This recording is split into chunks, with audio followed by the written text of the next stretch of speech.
Hello everybody! Today we are going to learn all these functions that are here. So let's begin this lecture from the function that is called len. And the len is shortcut for length. So that function checks how many elements are inside the list. In order to use it, we can type the name of the function, then we send there inside the name of the list, and we can just run the module. But the problem is that we will not see any result because the returned value is here. The length for the list number 1 is 1, 2, 3, 4, 5. So it would be like if we had written it like that. That's all. So we need to save that value somewhere, for example, in the variable called x, and then we can print it. As you can see, it works fine now. But we can also invoke it directly like that. Okay? And as you can see, it's 5. Okay, that's the easy one. Let's go to the append. Append function adds at the end of the list a single element. So if you want to expand the list by another element, we need to write something like that. List number 1, append, and then we add, for example, 10. Let's check if that list has changed. Let's run the module. As you can see, it's true. We've just added 10 at the end. We've got also something what is called extend. Extend means that you're gonna extend list by another list. So it is used to extend by a new list. We've just added one number. What if you want to add a new list to the list that we are using? So for example, you want to add list 1 to add to list 2. As you can see now, we've just added, we've just used the append method. This also will work, but it will work differently. Let's look at the difference. As you can see, we've just added here elements at the end. These are just new elements added to the list. But here, when we use the append method, right, when we use the append function here, notice that we have got here square brackets because we've added it as a single element. So we've added entire list at the end as a one single element. Yes, you can have lists inside another list. But by using the extend function, we are just adding elements to the end of list like they were just simple elements, right?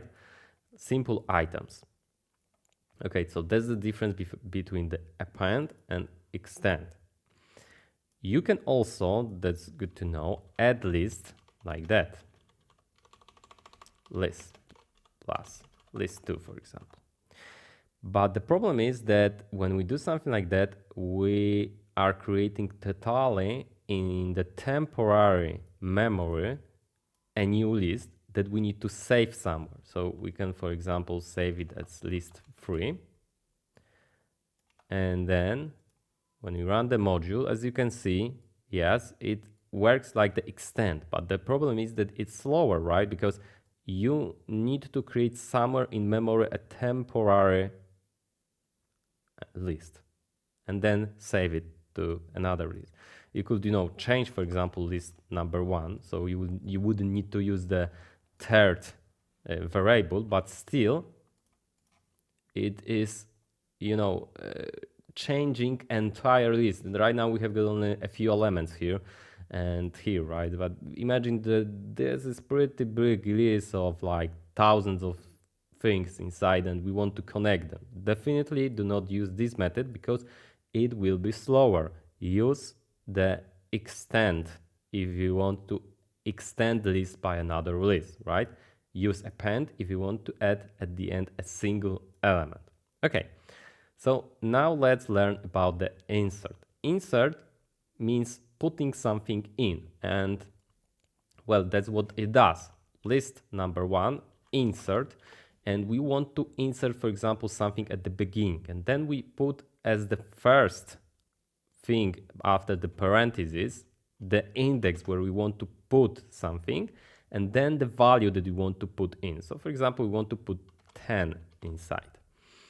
And it means that we want to have at the start 10.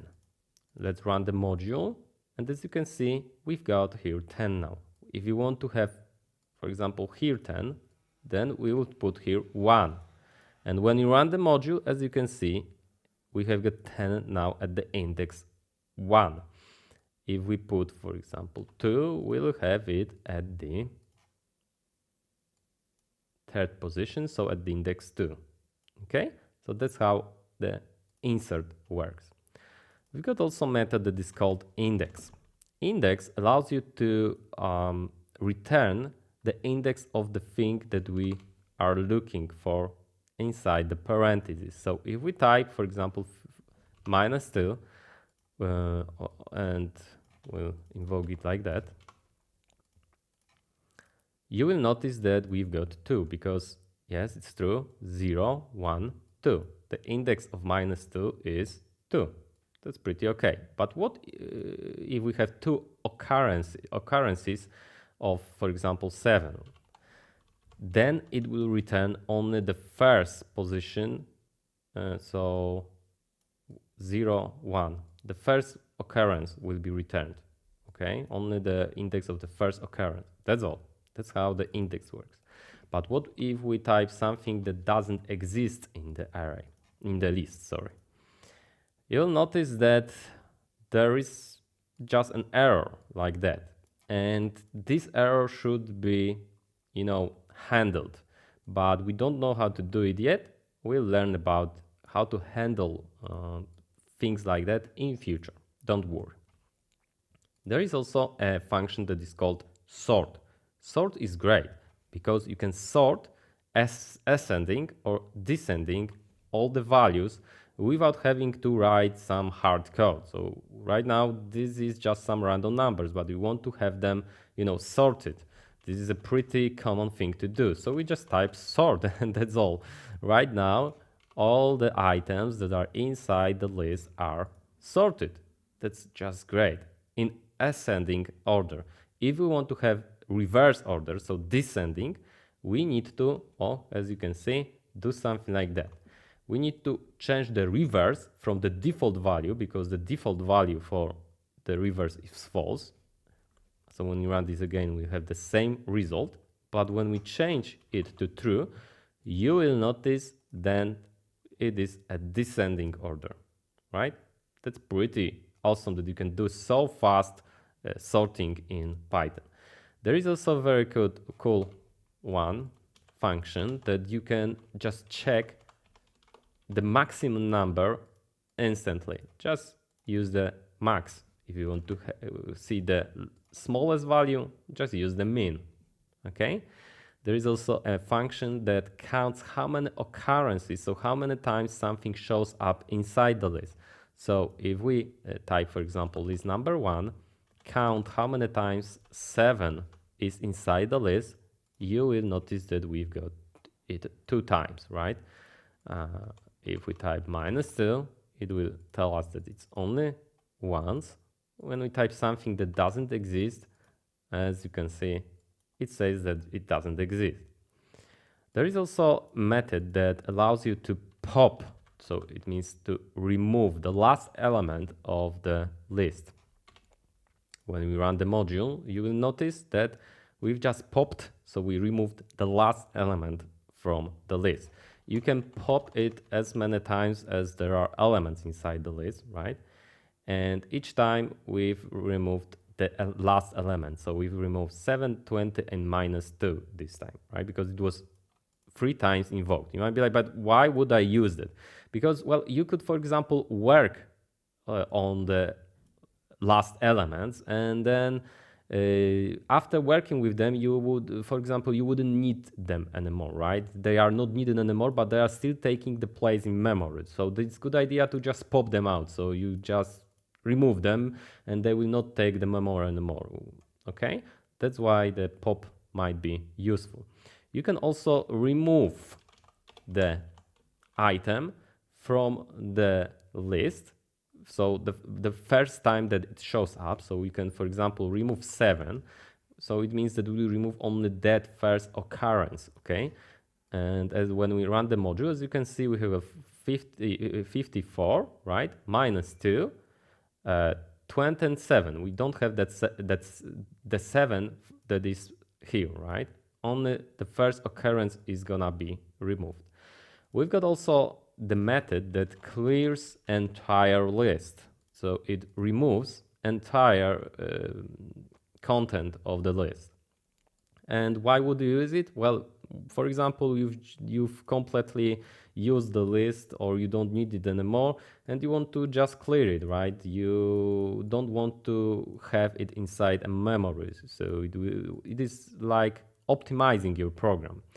You can also reverse the list, the order of things that are inside list. As you can see now, it's from the end. So it's 7, 7, 20, 20, minus 2, 7, 7, 54, 54. It would be a great idea that after this lecture, you practice a bit all that things that you've just learned. Just, use these functions. Open the Python and use each of them at least once.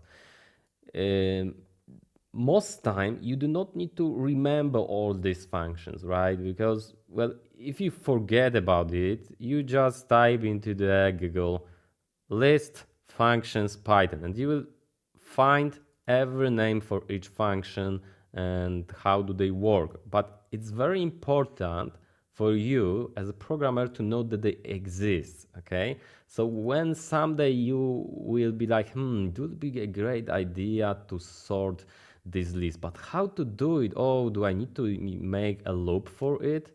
Okay, so I will try to do it like that. But no. Hey, okay, Arkadiusz told that there was a sorting function. So I can use sorting function, but how did it work? Oh, I will just type in Google sort function Python list, and then you instantly see that there is a function that sorts this, how to use it, and you can just use it, right? You don't need to remember everything by heart, right? It's not possible to remember everything when you are a programmer.